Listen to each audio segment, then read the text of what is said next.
go ahead and mute themselves now, just so that we can prevent background noise.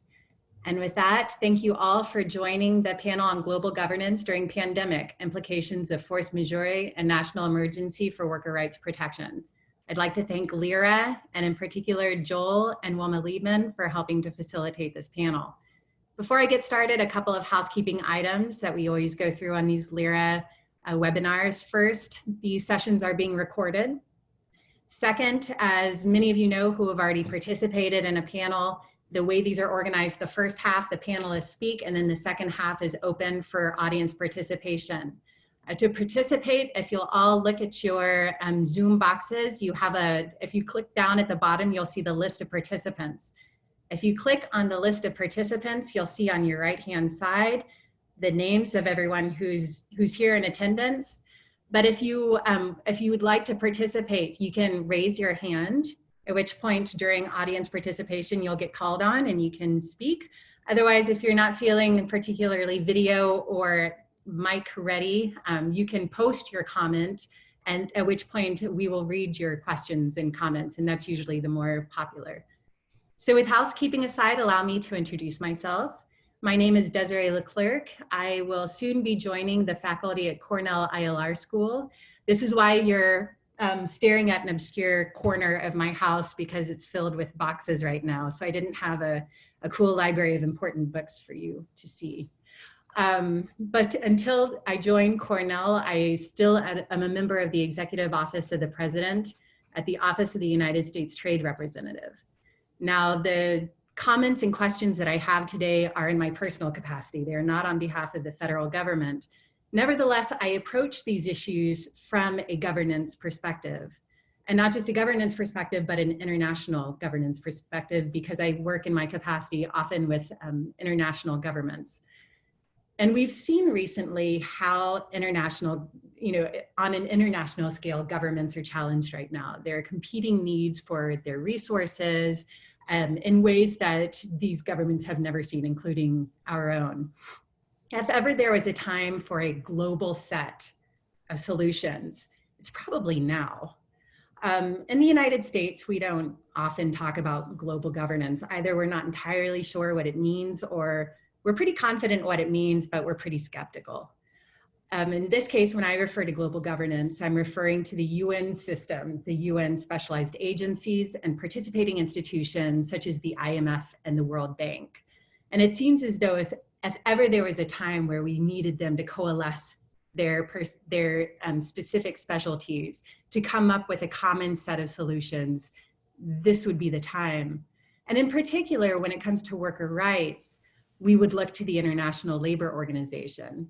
Established in 1919, the ILO was built from the ashes of a global crisis. It was built after war. And it is designed to establish and monitor the implementation of international labor standards, even when there are competing needs for resources and for priorities. So it was to the ILO that I first looked to see, all right, what can be the solution to the COVID pandemic from a labor perspective? And helpfully, the ILO maintains a frequently asked questions for the time of COVID, and a particular section on international labor standards. In bold on its frequently asked questions, the ILO states that there's flexibility in international labor standards during emergencies. It goes on to say, international labor standards are flexible and able to accommodate diverse situations. They provide flexibility in cases of force majeure or emergency situations. Now, for me, this raised three immediate flags. First, it sounds like it might be a get out of jail free card to governments that are looking to roll back labor rights protections right now, and it goes straight to jail card for the poor trade union leaders who are trying to protect their units. Second, for the workers, employers, and governments looking for clarity, this notion of ex post flexibility through force majeure might not exactly exemplify the clarity that they're seeking. And third, and this might be a bit obscure for some of you, but relevant in my practice, it might make it more confusing for other governments to judge compliance. So for instance, a number of governments, without asking the ILO, by the way, have plucked the international labor standards out of the ILO and have dropped them into other contexts, for example, free trade agreements. So what happens if governments are assessing compliance with another government's international labor standards, and they're not entirely sure whether or not or how these flexibility concepts will come into play? I've written before about the concerns and coherence between the international labor standards as they exist in the ILO and outside of the ILO and free trade agreements, and this might exacerbate that. I also started thinking about particular sectors of employment. LERA has done a fantastic job in highlighting specific sectors such as gig economy and health workers, but there are at least two that I think deserve further focus. One is seafarers. You know, we've all really enjoyed being able to have goods shipped to our house right now, and we think frequently about the FedEx workers or the mailmen, but less thought has been given to the 2.5 million seafarers across the world that are making sure that our goods get to us from their points of origin. The second is, you know, a lot of focus has been put on global supply chains and the fact that this is hurting many sectors, including the garment. But less focus has been placed on the composition of those garment workers, which is predominantly women.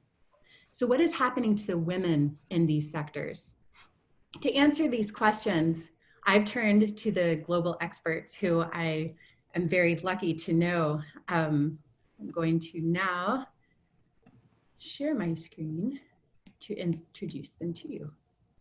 So first we have Karen Curtis, who is the Deputy Director of the International Labor Standards Department at the ILO and Chief of the ILO's Freedom of Association branch.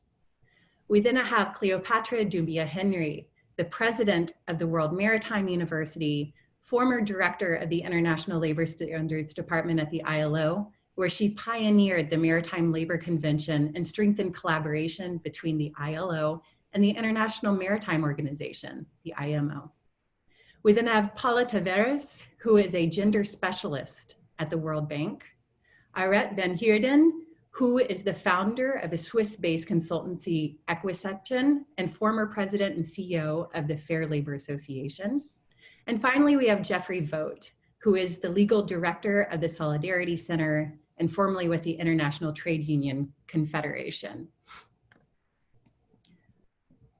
And without further ado, I'd like to turn things over to Karen Curtis. And now Karen, you know, the question that I have for you is, when the ILO draws attention to force majeure in states of emergency, what is the message the ILO is intending to deliver?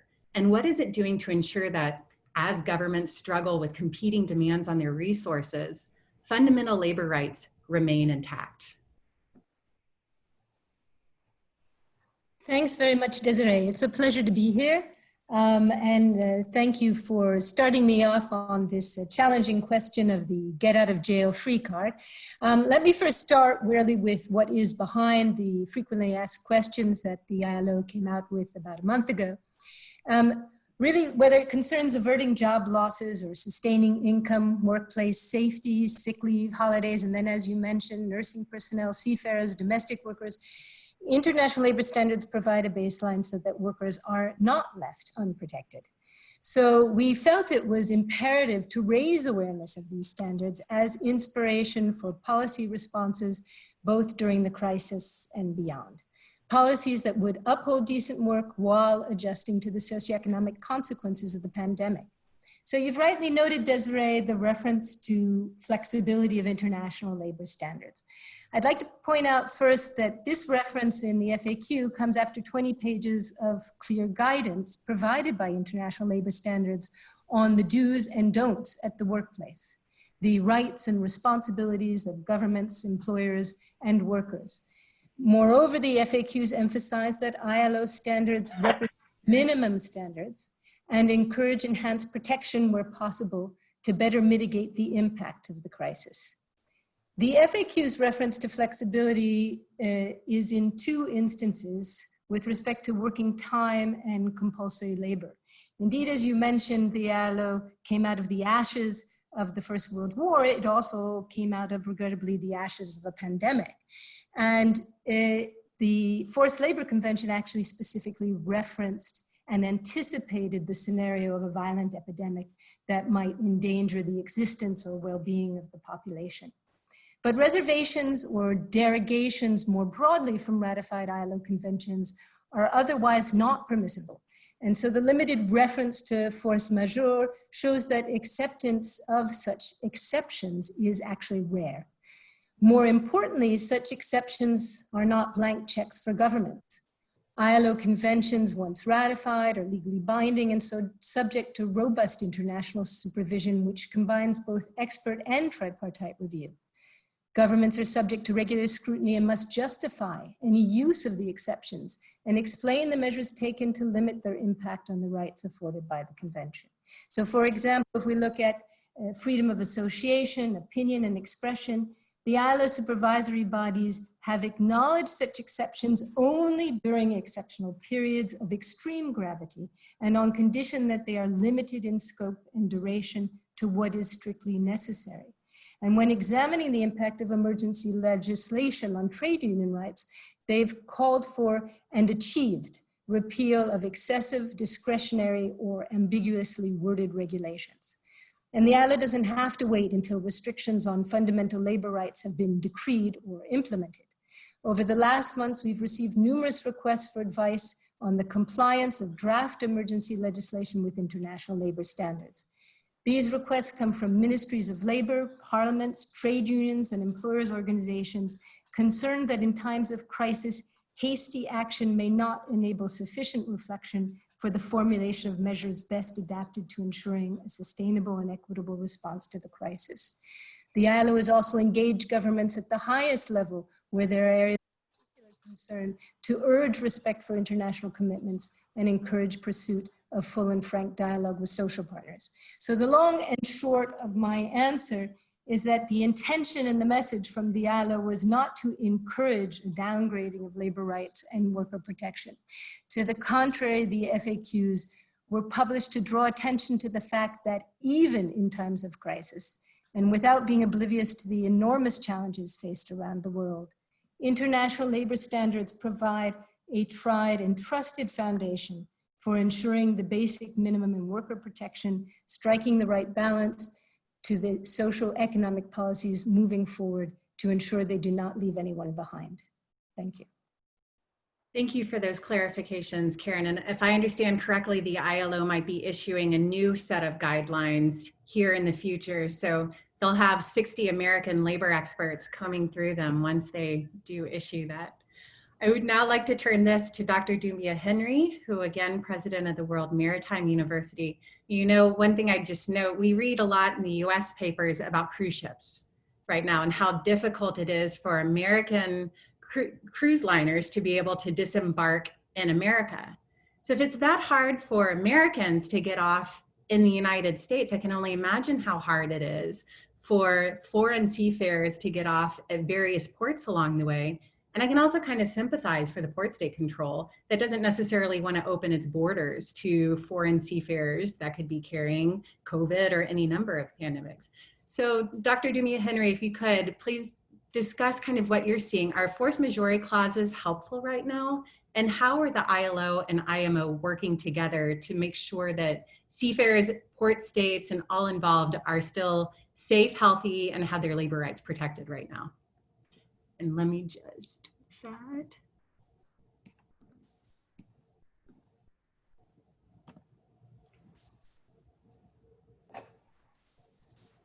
I think you need to unmute yourself, Cleo.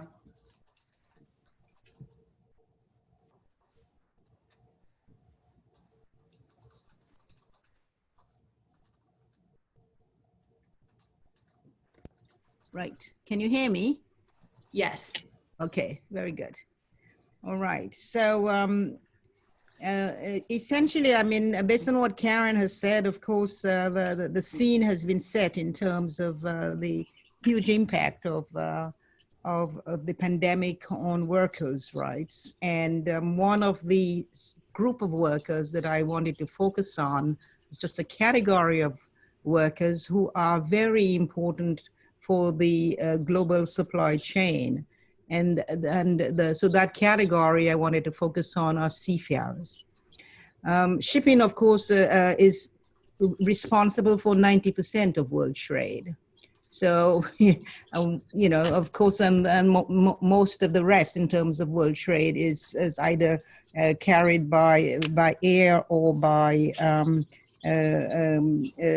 let's say, like in Europe, across borders, you have goods carried that way. But the majority of trade is transported by sea, and seafarers are responsible, are the ones that work at sea. They're far away from sight, far from one's mind, and therefore they are a special category of workers who we do not think about every day. And many of the things that we take for granted, we don't realize that the reasons we enjoy all of these luxuries and facilities and even the food we eat and a wide variety of foods that we eat, including in Sweden when you get mangoes every day, or you know, bananas or wherever they come from.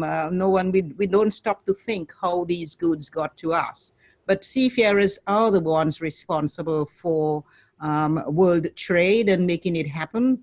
And unfortunately, because they're out of sight and out of mind, they are a very vulnerable group of workers. The good news about that is that this is one of the economic sectors of activity, which is probably the best regulated economic sector than any other sectors, in the sense that they are, you know, shipping is global and international trade, of course, is global, and goods are carried by sea, all kinds of goods, most of the things that I say we need. And so it is shipping that's responsible for making world trade happen. And what we do have as another very important element with respect to shipping is the people who work on board those ships, and whether they, and the fact that they come from so many different nationalities around the world. That makes it, of course, extremely complex. So you have a multinational crew on board ship at any time, and on a daily basis, you have over 200 seafarers, 100,000 seafarers at sea. Again, they are out of sight and out of mind. So one of the big issues with COVID is the impact it has had on that special category of workers, and the fact that, of course, because good ships turn up, whether they are cargo ships, tankers, cruise ships, all of these ships turn up in ports. And with COVID today, of course, they're not allowed to disembark. Many countries shut borders and did not allow them to disembark or move after having spent more than many of them, those that are due to have crew changes. Normally, they're not allowed under the MLC, which is one of the Maritime Labor Convention, to be at sea for more than, under the ILO Convention, not more than 11 months maximum. So when after 11 months, it's time for them to have a crew change. And what we saw happening during COVID is the refusal of countries to allow these seafarers to disembark, which is a huge issue in terms of their mental state and mental well-being. And of course, they have to transit and transfer from wherever their cargo is being unloaded or loaded. Then, of course, the extra challenge is that they often have to not only cross national borders, get an airplane that may well have to make many stops before they can get to their actual homes. Seafarers come from the developing world. That is another of those issues that is of great concern to me, because today, 90% of the seafarers today come from the developing countries. And so they are even more challenged, that because they don't come from the developed world, they are even more challenged when they have to cross, particularly in a time like COVID now, when they have to cross for crew changes or for repatriation after their contractual employment terms are ended. So this, as a result, seafarers have had to face a lot of, and they are facing still today, a lot of challenges. They are stranded and abandoned. So you have a lot of abandonment. Of course, they're stranded. They cannot move, and even among the most developed and enlightened of countries, including Australia, and I know we have somebody from Australia, that and did not allow seafarers to disembark. Of course, everyone, of course, is concerned about COVID and the implications of COVID. And therefore, one of the first things is, well, you know, you stay on board ship, you don't come out. We still don't even come into our waters, you stay outside. And so this has had a huge impact. And therefore, the mental health and well-being and welfare of seafarers, the social, what we would always call the psychosocial conditions in which they find themselves, the need for medical care and attention, you know, and in fact, even the supplies to ships, there have been a lot of challenges relating to these. Another of the important, I think in terms of the response, what I thought was really, really good was what I saw as all of the international organizations that are in one or the other way responsible for different components of shipping coming together and enabling one message to be sent out. And I saw the IMO, the ILO, you know, WHO for the areas that deal with health, the WHO standards apply for, and unique ones for seafarers because it is a unique industry. So you saw all ICAO, and that was also the interesting thing because seafarers have to transit and transfer. So when they enter ports, they normally have to transit from the ship in the harbor, then transit to get back to their home countries or to join the ship for the sort of crew change. So this we saw as huge issues which created for seafarers a whole new problem. They already have a challenge because they have to spend so many months at sea. So they are more challenged today because of the crew changes that cannot take place, and therefore the contracts of employment have had to be extended. And the good news is that there's been a lot of cooperation between the ship owners organizations and the seafarer organizations. And with that cooperation, they have managed to come up with a modality whereby realizing that seafarers can't really get out that easily, they have come together as the industry, and IMO, ILO, WHO, and ICAO have all come together. So there's one fabulous joint statement of these heads of organizations that have sent a very important call out in terms of the importance of these people for world trade and the goods and cargo that we need, and the need to treat them with humanity and to enable them to disembark and, of course, crew change, of course, subject, of course, to those who may be sick and then have to be quarantined. So in my view, there has been quite a number of issues around that, but we must remember that it is those seafarers that enable us to enjoy the goods, the essential goods that we need, the energy, the food, the medicine, and all the other products that come with it. Thank you. I would just say one last thing here, and that is that the international organizations have issued a series of guidance, and the IMO has published 16 what we would call them 16 statements in terms of the different types of guidance that are necessary, cutting across all of the areas and the interactions within the industry. So I think that's the last thing I would say.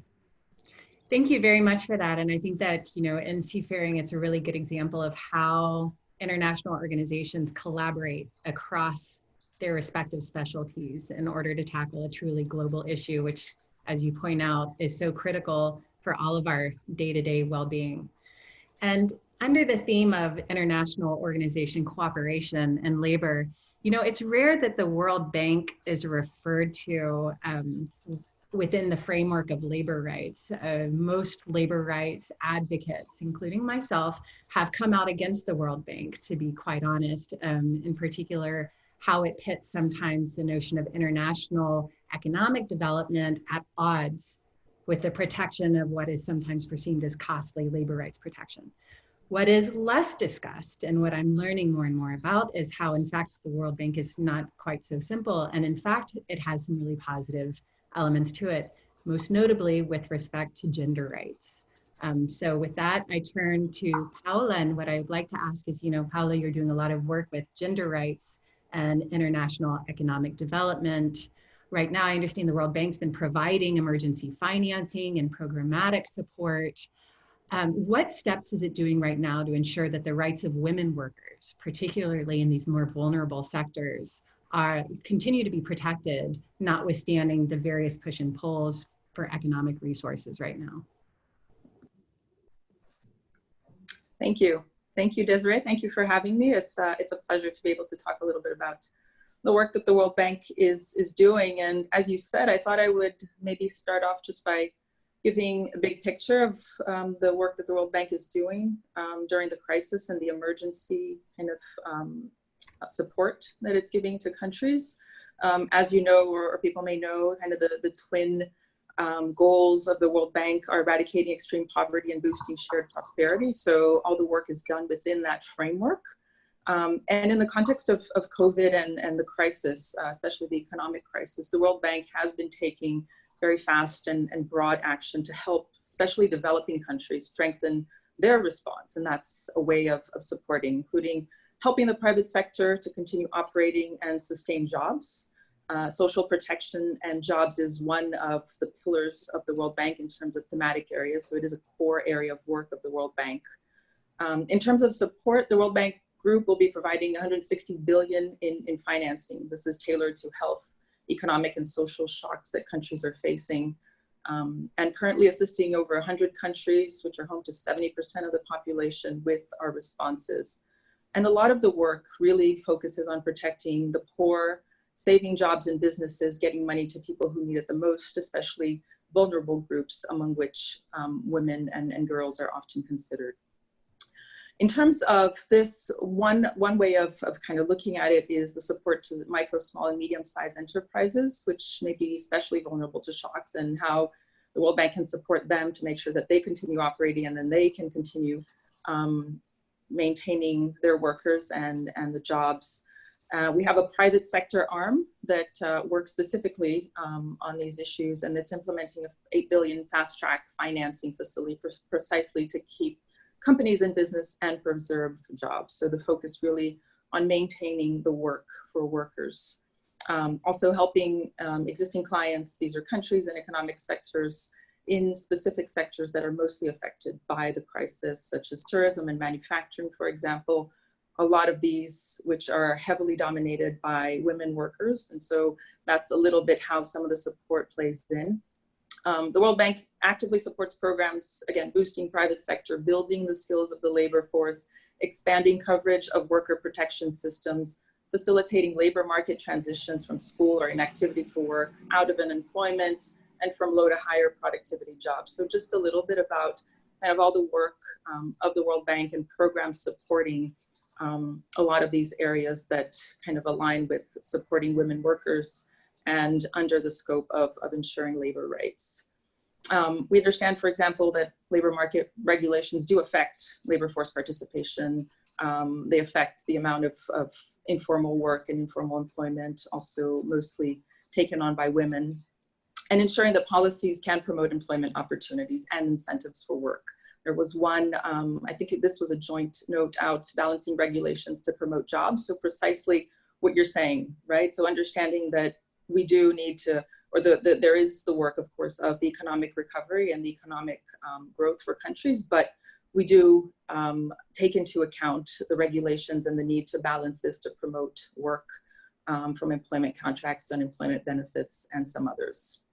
And we know, for example, that especially now, some of the stimulus packages that the World Bank is supporting or helping are adopted by economies are built along these lines. So looking at this two-pronged approach.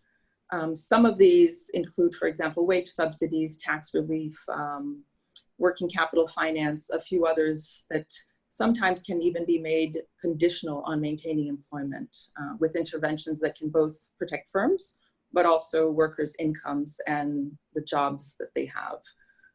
So we do understand this, and this is really a fundamental issue, especially in the moment of crisis. So this is something that that we've seen and that we support. Also ensuring resilience building, and in cases, and again, I know that this was also discussed by the ILO, where there is a need for retrenchment, then looking at how to, focusing simultaneously on how to re-employ workers as soon as the situation is improved. So kind of looking at some of these measures are very temporary in the crisis, but not something that will continue. When we're talking about specifically women, of course, these are considered a vulnerable group. They're more affected by a lot of these impacts, the economic impacts, the impacts on work, the types of work that they do. We know, for example, that in the manufacturing sector and garment sector, majority of the workers are women. We know, for example, in the US, in the first wave of the pandemic, of the 700,000 jobs that were eliminated, 60% were held by women. In garment workers as well. And so a lot of what we look at is ensuring gender equal labor standards. This is one of the areas of work that the World Bank does with a flagship report looking at women, business, and the law is the name of the report, but looking at, for example, equal work for pay of equal pay for work of equal value, protecting the rights and access of women to employment and opportunities with regards to men, but also understanding that there are social protection responses that are necessary to come in at these times, especially for women, and that these should consider gender dimensions. So these are just a little bit of some of the measures, and again, a lot of these are broad, but they are focused more particularly on the more vulnerable. And in this category, we do look at women, and there are definitely policies and a lot of programs that are focused on women that the World Bank is supporting, and also the IFC on the private sector side. Thank you, Paula. And it's interesting listening to you discuss the reports and the data coming out of, about unemployment, because I know that the ILO also has labor economists that generate statistics and policy guidance. And just rhetorically, or maybe we can revisit it at some point, it would be interesting to know whether or not there's any collaboration or discussion between the economists at the World Bank coming up with unemployment and labor market conclusions and those at the ILO that are assessing the same. But for now, I'd like to turn us to the social partners. So we've gotten a view kind of global governance from the institutions and organizations, but how is that advice resonating on the ground? I'd like to first turn to Auret, who works closely with companies that are seeking to be sustainable and seeking to protect the rights of workers while still juggling, though, the needs of management. And what I'm wondering is, the ILO and the World Bank and the IMO, they're putting out all of these forms of guidance. Are companies actually turning to it? Are they reading this guidance? If they're not, why not? And if they are, how effective have these forms of guidance been on actually ensuring the worker rights protections in a world with so many competing demands? Okay, thanks, Desiree. So let me start off by just reminding ourselves that the way the ILO is set up is it depends on its member states to ratify conventions, adopt them, and enforce them, right? And within that, then to have a system of social dialogue, some kind of collective bargaining that could allow you to tailor that to the needs of a particular workplace. When you look at that system, you realize that the system is only as strong as its weakest link. And so one of the problems we have is that in many countries, the local partners, government or the social partners, who should be acting as links in the chain, are not serving that purpose. Let me dive down into Bangladesh as a case study.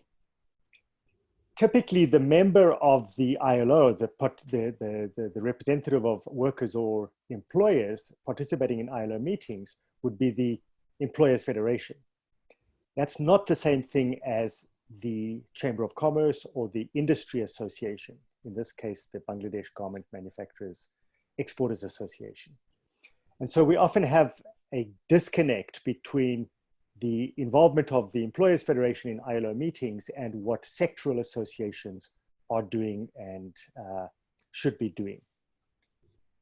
In the case of the COVID pandemic and the crisis, the force majeure situation that unleashed, what happened in Bangladesh was that many brands and retailers immediately sent emails saying, look, we are canceling orders, don't cut any more material.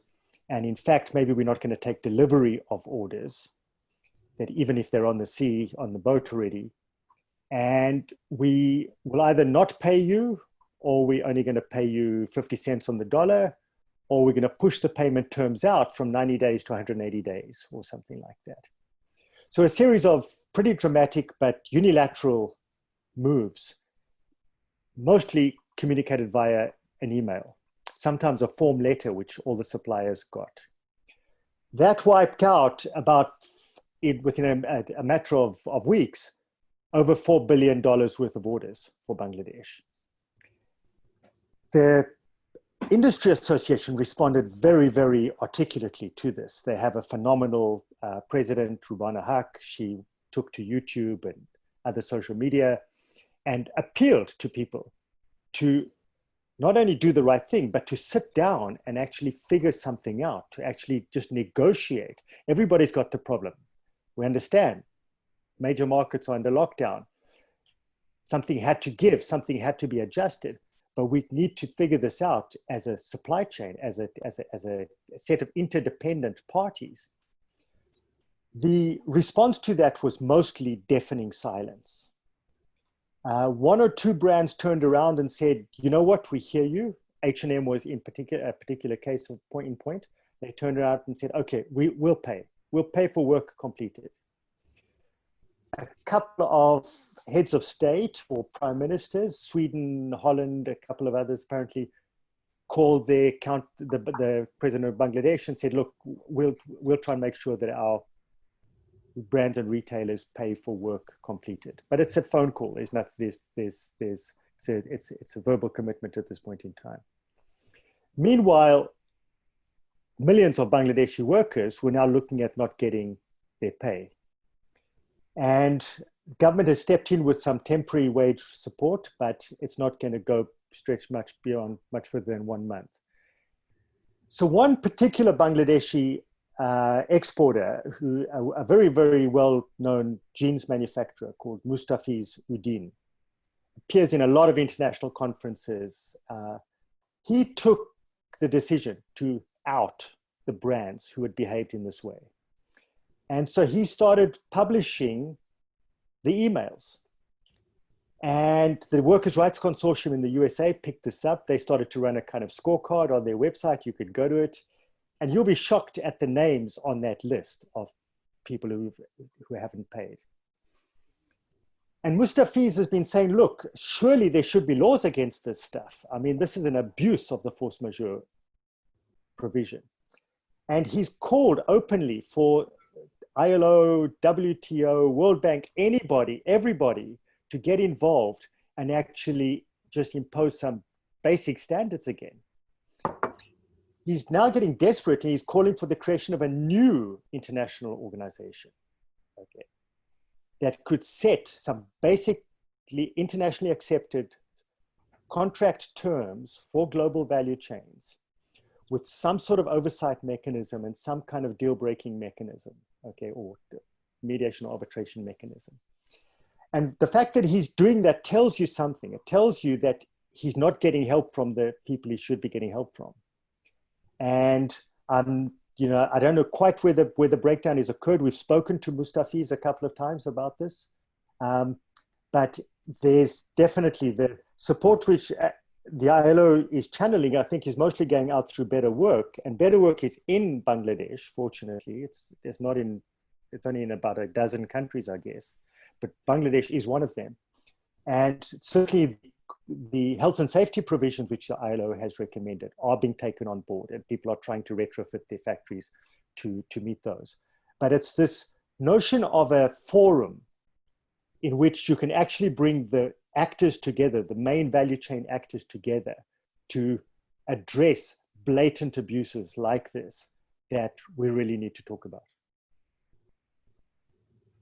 Thank you very much for that perspective. And you know, it's the complaints of lack of accountability and lack of teeth are longstanding, especially in the labor field. Many of us are familiar with them as something that drove both sides of the arguments for free trade agreements and whether or not it makes sense for governments to, again, incorporate the international labor standards into trade agreements that are connected to trade sanctions and pretty large, not only economic implications, but political implications. So while force majeure might be kind of a new concept in this, I think that the concerns over where do we draw the lines of accountability are longstanding and will continue to confront this entire paradigm. With that, I'd like to turn things over to Jeff. Jeff recently co-authored a very interesting article on the use of states of emergency right now across the globe to really roll back freedom of association and the right to strike. So Jeff, I just wanted to turn it to you and to see whether or not you could give us a quick synopsis of your observations here, and then also reverting back to the ILO's guidance. How can the ILO and other international organizations help to strike an appropriate balance between compliance with international labor standards on the one hand and protecting workers and firms within their borders right now? Thank you.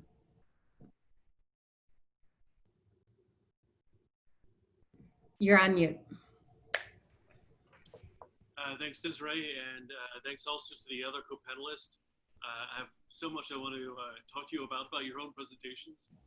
You might want to speak closer to your microphone. It's a little bit hard to hear you. Can you hear me now?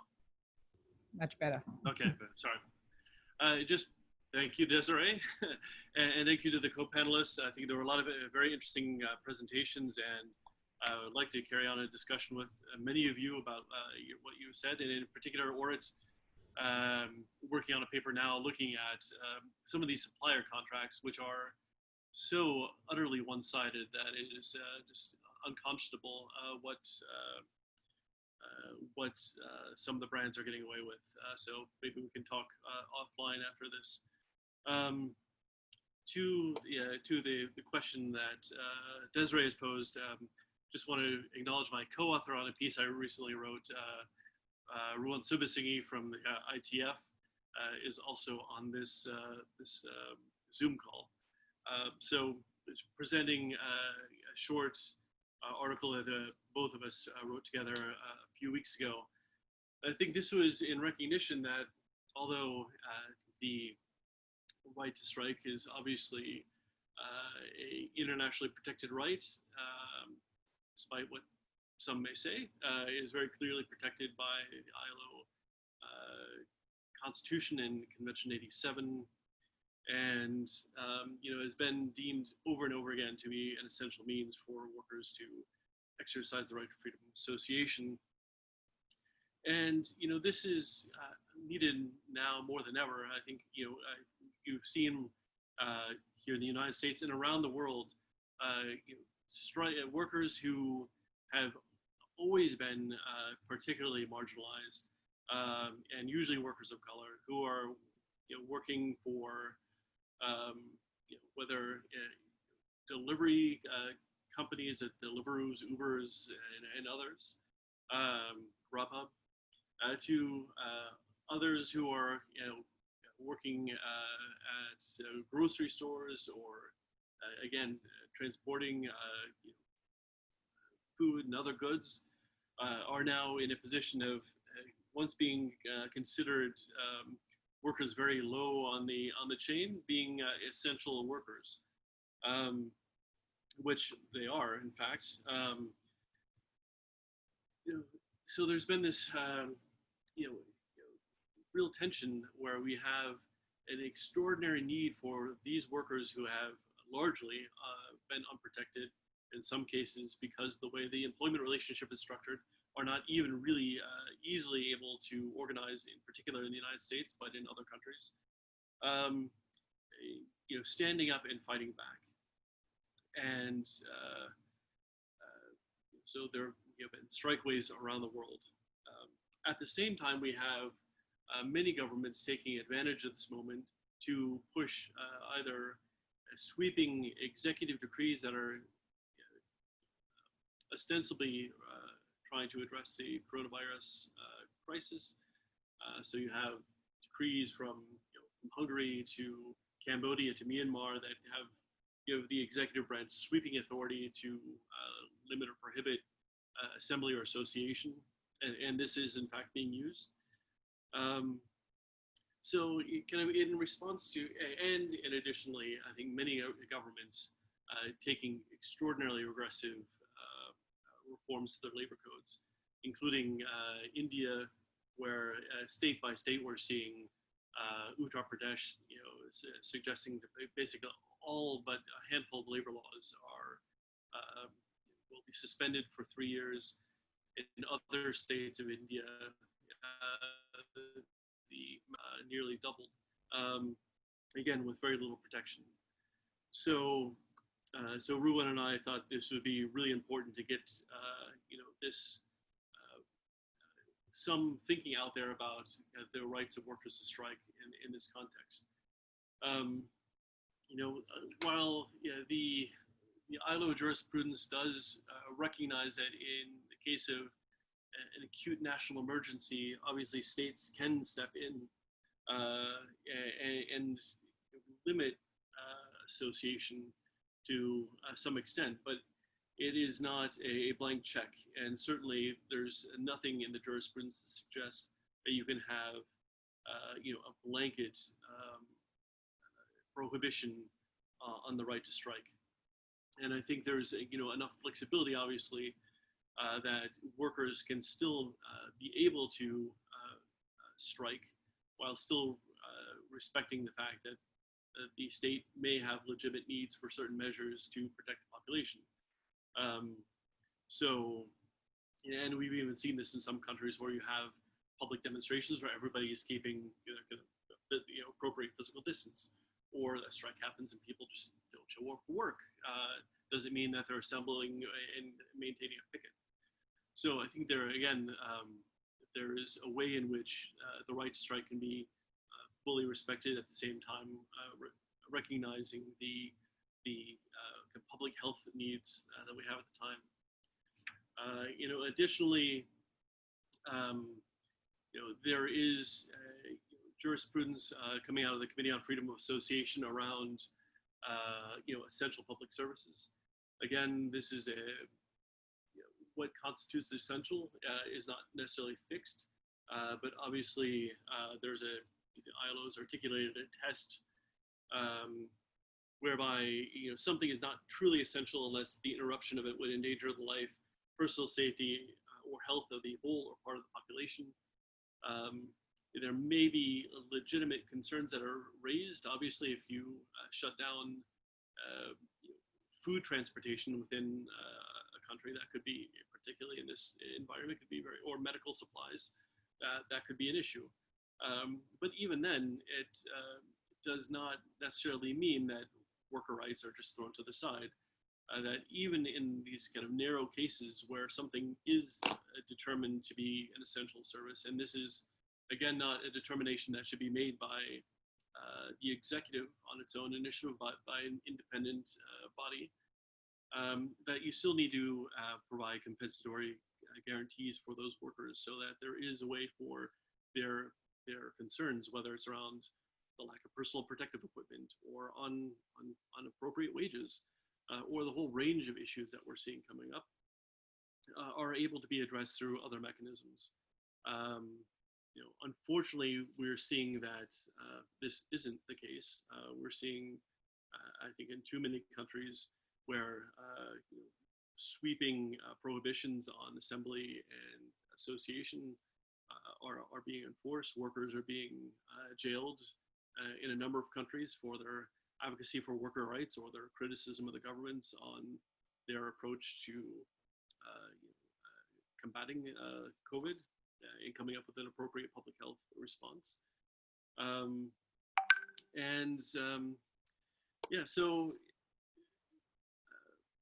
That's really, I would refer you to our short article, again, that Ruwan and I had written for Equal Times, and perhaps I can put it in the comment box here. But just to say, I think I think now more than ever, the right to strike is critically important as we're seeing civil society space shrinking around the world. We're seeing really regressive labor law reforms around the world.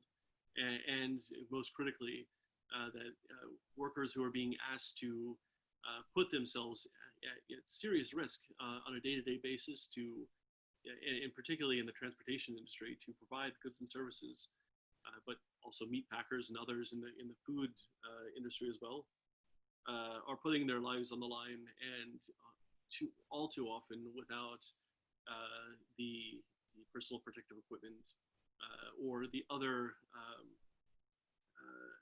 policies in place to make sure that they are able to conduct that work safely. So I'll just leave it there, and happy to take any questions. Thank you, Jeff. Now we do have a couple of questions. One is broadly put for all of your opinions, and then one is specifically to the ILO. So first, Joel Gershenfeld asks us, in the US, we all took notice when 350 US mayors said they'd still be in the Paris Climate Accord when our president said he would pull out. Now there are coalitions of governors talking to the WHO. Does this herald a new global order where international NGOs and other institutional actors are connected to local leaders rather than just nation states or national leaders? And then a question specifically for the ILO is from Professor Brudney, who asks, what are the limits or contours of flexibility under the ILO's Convention 29 on forced labor?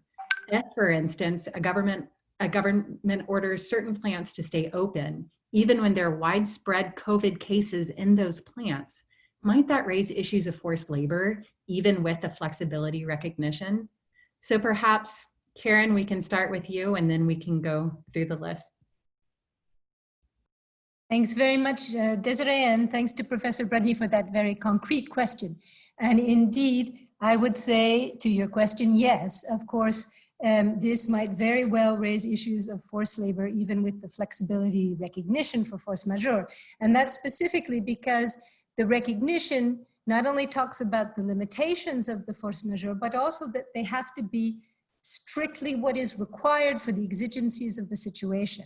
So the argument, the economic argument that we have a plant open because we just want to keep the workers occupied and keep things going is not the same thing, and would not be easily, I believe, accepted as the kind of argument of we need to have the water plant functioning because we're not able to get fresh water to the people in the villages. So there's very much two different types of scenarios, and this one would very likely not be considered as force majeure. And I just wanted to indicate though with that you do have that question of what are the teeth of the ILO standards if you don't have the rule of law in the country, because I think that the example given by Professor Brudney harkens a little bit to the recent example we had in France with Amazon.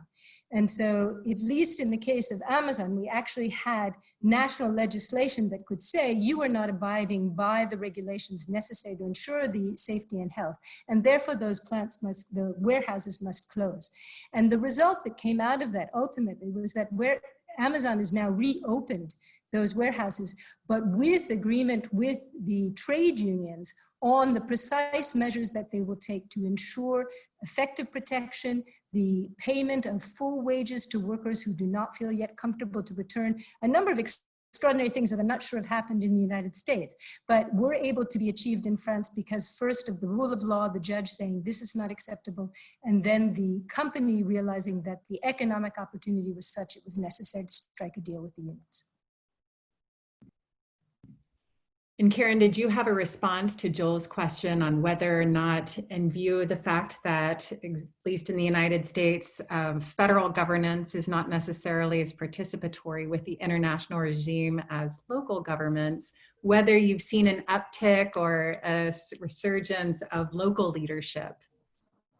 Well, I mean, honestly, I think that this question goes more to people like Auret and Jeff, because of course an international organization is run by national governments, and so therefore we absolutely need to have also the national uptake. And I think what Cleo mentioned about the international organizations coming together for the maritime industry was extraordinarily important and is still an important aspect. Now, what can happen more at local level to be bringing the angles and the perspectives from all sides and having more impact, I would turn also to Auret and Jeff.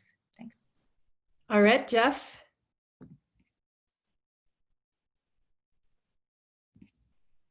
No, I mean, I actually just kind of more to reflect on kind of Auret's point at the end.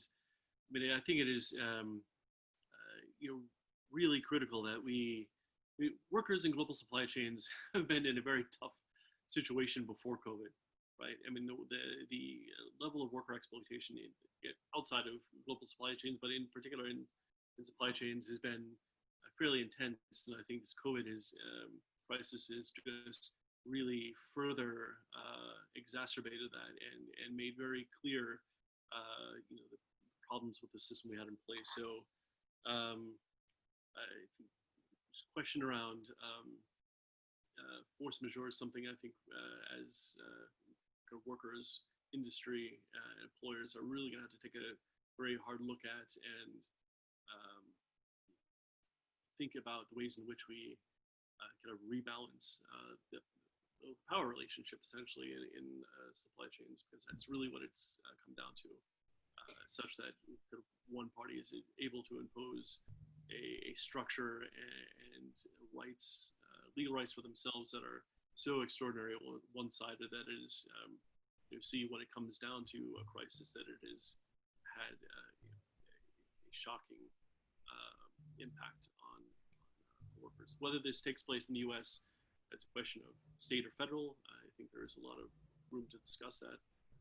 But you know, getting the right global governance in place and national governance in place, I think is absolutely a critical thing we need to do coming out of this. Thank you, Jeff. You know, I realize these conversations could take place all day. I mean, I feel like we're just getting started, but we only have 3 minutes left, in fact, and I want to give you an opportunity to give a closing. So maybe we could start with Cleo. Cleo, would you like to give a brief word? I think we have about 30 seconds each. You're on mute.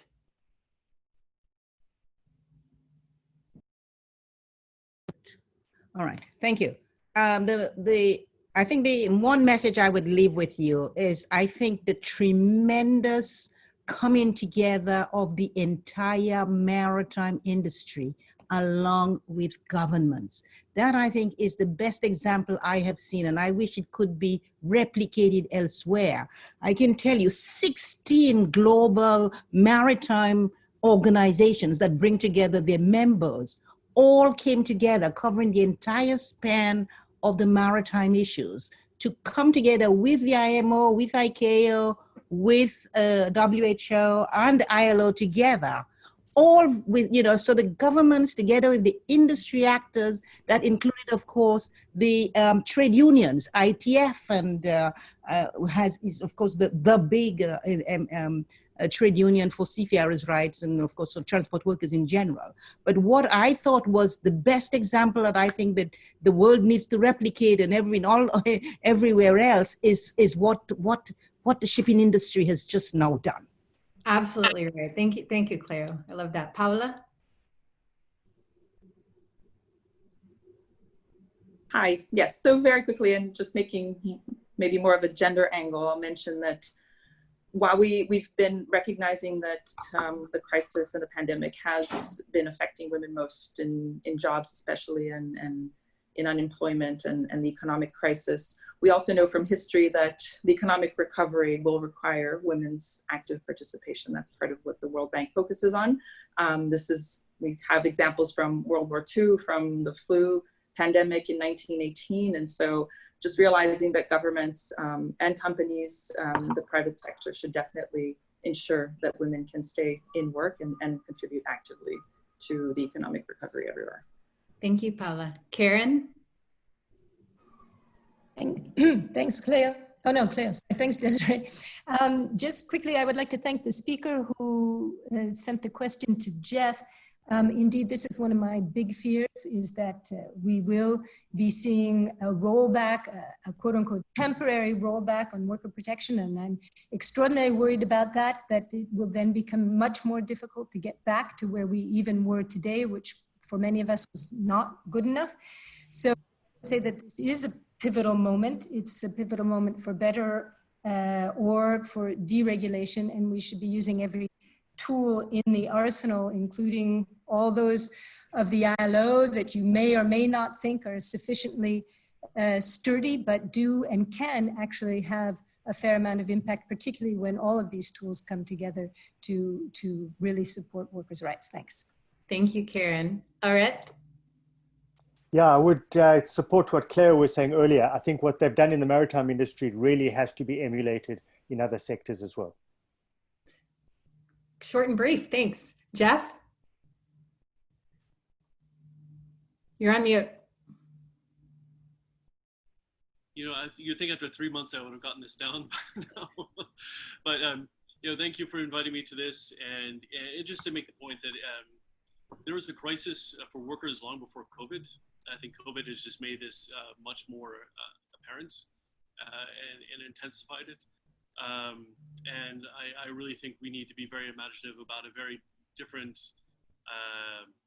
national, regional, and global governance for labor as we go forward, because as Karen was just mentioning, I think we are seeing some actors taking advantage of this moment, and we're going to need an equal opposition to make sure that we do not wind up in a worse position for workers than we were before.